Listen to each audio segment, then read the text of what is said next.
বাংলাদেশের সংবিধান রাষ্ট্রপতি এবং সরকারের প্রতি অকৃত্রিম বিশ্বস্ততা ও আনুগত্য পোষণ করিব। উপদেষ্টা মহোদয়রা বলেছিলেন যে এই ব্যাপারে ভারতের কাছে কথা বলবেন এবং পদক্ষেপ নেবেন। স্যার, এটা সর্বশেষ আপনাকে যেহেতু কাছে পেয়েছি, আপনার কাছ থেকে আমরা একটু শুনতে চাই যে এটা সবশেষ পরিস্থিতিটা কি। এটা হচ্ছে প্রথম প্রশ্ন। দ্বিতীয় প্রশ্নটা হচ্ছে, আচ্ছা ওকে ঠিক আছে স্যার, এটা একটু শুনি তারপরে বাকিটা। এই প্রশ্নের উত্তর আমার ক্ষেত্রে বেশি ভালো জানেন যিনি আছেন মিস্টার তহিদ, যিনি পররাষ্ট্র মন্ত্রণালয়ের উপদেষ্টা। তিনি ডাইরেক্টলি ডিল করেন। আপনারা ওনাকে যদি কখনো পান ওনাকে এই বিষয়গুলো আমাদের নাগরিক হিসেবে বিয়া দেয়। ভারতের মতো একটা বন্ধুপ্রতি দেশের সাথে আমাদের সম্পর্ক ভালো হওয়ার কথা। আমরা সমুদ্রে বলি, নদীতে বলি, সব কিছুতে আমরা শেয়ার করছি। এদেশের মানুষ কিন্তু ভারত বিরোধী নয়।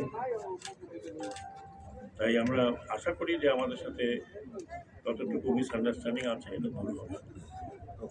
এটা বেস্ট যেটা বললাম যে বেস্ট উত্তর যিনি দিতে পারবেন আমাদের ডিপ্লোম্যাটিক পরিস্থিতি কীরকম, এটা পররাষ্ট্র।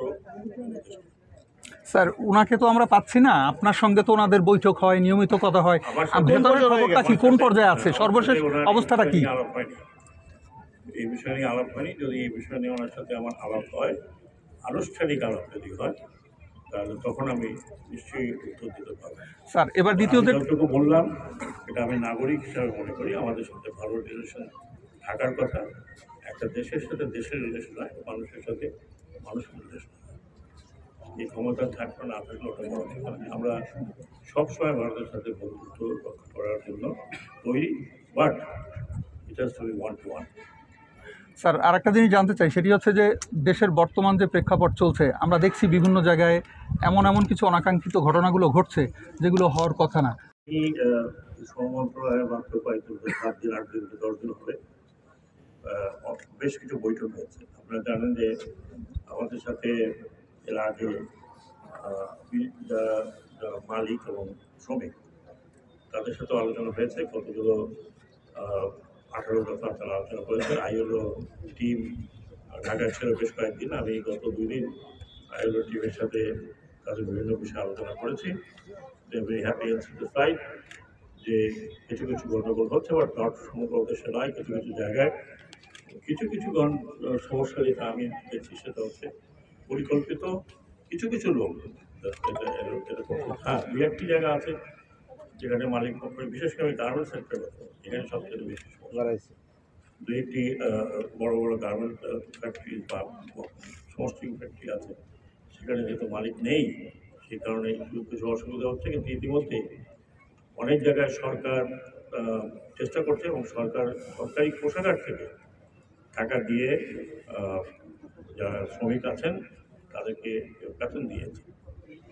আমরা ব্যবস্থা নিচ্ছি, যে ব্যবস্থায় হয়তো বিশেষ করে যেগুলো বড় কয়েকটি যেগুলো আছে যেখানে যারা মালিক নেই, সমস্যা নেই, এবং সমগ্র ঋণ তারা নিয়েছেন ব্যাংক থেকে, প্রচুর নিয়েছে ব্যাংক থেকে, যেই ব্যাংক থেকে ঋণ নেওয়ার পরে একটি পয়সা শোধ দেওয়া হয়নি, সেই ধরনের ফ্যাক্টরিকে কী করা হবে সেটা নিয়ে একটা আলোচনা হয়েছে। আশা করি শিগগিরই হয়তো আগামী সপ্তাহের মধ্যে আপনারা জানতে পারবেন যে সরকার কী ধরনের ব্যবস্থা ও কী ধরনের পদক্ষেপ নিচ্ছে। একই সাথে আমরা আশা করি যে আইন প্রয়োগকারী সংস্থা আরও প্রোঅ্যাক্টিভ হবেন বা হচ্ছেন।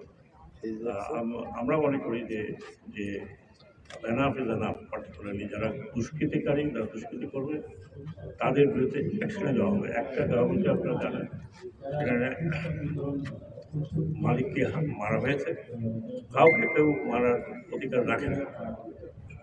শ্রমিকরা যারা তারা আন্দোলন করতে পারে, যদি বৈধ আন্দোলন হয়, দাবি করতে পারে, দাবি হয়, কিন্তু মারার কেউ ওই স্বাধীনতা নেই। এরপর তাদের মধ্যে কয়েকজনকে অ্যারেস্ট করা হয়েছে। আমি আশা করি তাদের বিরুদ্ধে স্ট্রং অ্যাকশন নেওয়া হবে, কারণ এরাই কতিপয় লোকগুলো এই সেক্টরটাকে নষ্ট করার চেষ্টা করছে। আপনারা জানেন যে আমাদের গার্মেন্ট ইন্ডাস্ট্রি মেইন স্টে বাংলাদেশের ফরেন কারেন্সি আর্নিং এ পর্যন্ত। তো কাজেই আমরা কোনোভাবেই আমরা এবং যারা বিনিয়োগ করেছেন তারা কোনোভাবেই এই ইন্ডাস্ট্রিটাকে নষ্ট করতে দেবে না বলে আমি মনে করি এবং আশা করি।